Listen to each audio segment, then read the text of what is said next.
subject called artificial intelligence, which is probably not common word at the time that people were sort of speaking about. So how do you explain to somebody, maybe your siblings, your parents, that you're doing a master's in something called artificial intelligence when artificial intelligence is not in our vocabulary? That's my first thing. How do I explain that to my parents? How do I explain that to my old, you're in the middle, you're the seventh child, but how do you explain that to... I don't think, I'm going to be honest actually, I don't think I did. Because I knew I was doing philosophy, so you know what I mean? So you got away with this. So they're kind of thinking, what are you going to do with that kind of thing? So me going into teaching, I think, kind of helped us kind of settle things. So you managed to do that. But I don't think, no, because I was fair. I mean, I think we were all kind of living our own lives. Yeah. And forging our own way. Yeah. And it was just that, are you okay? Are you okay? Everything all right? Yeah. Yeah. So you come together when, to support each other and so forth, but predominantly you're doing your own thing. Yeah.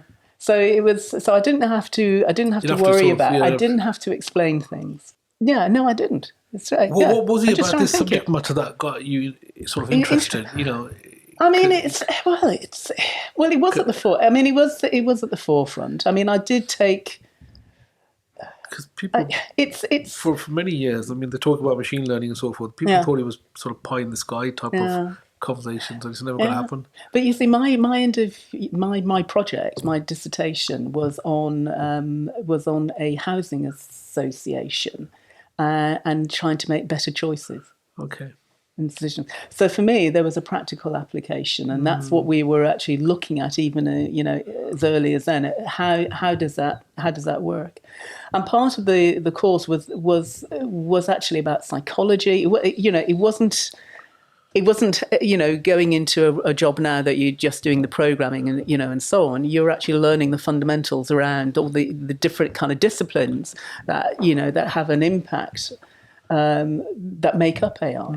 And it was very sort of early days around that. What is it to be a machine? And as a philosopher, that interests me, as well, because you were actually looking at it, not, as I said, you got my dissertation very practical, but then you've actually got that deeper and wider understanding. I just found it really fascinating, and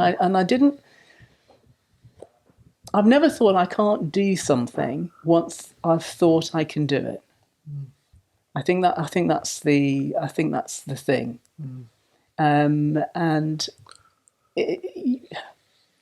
and because I was taking time out to explore things, that's how I treated university. All my university years were all about time out for me from work and thinking, when I go back, what am I doing, kind of thing.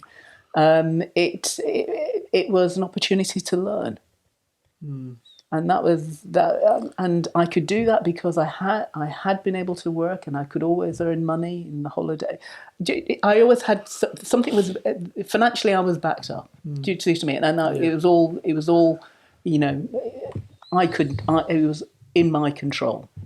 And that was that was important. So it's real choice, really, to a certain level. You're it's not a situation where you have to do certain things. It's, it was about that choice. But I did teach AI when I was at my first college job as a H&D subject. Right.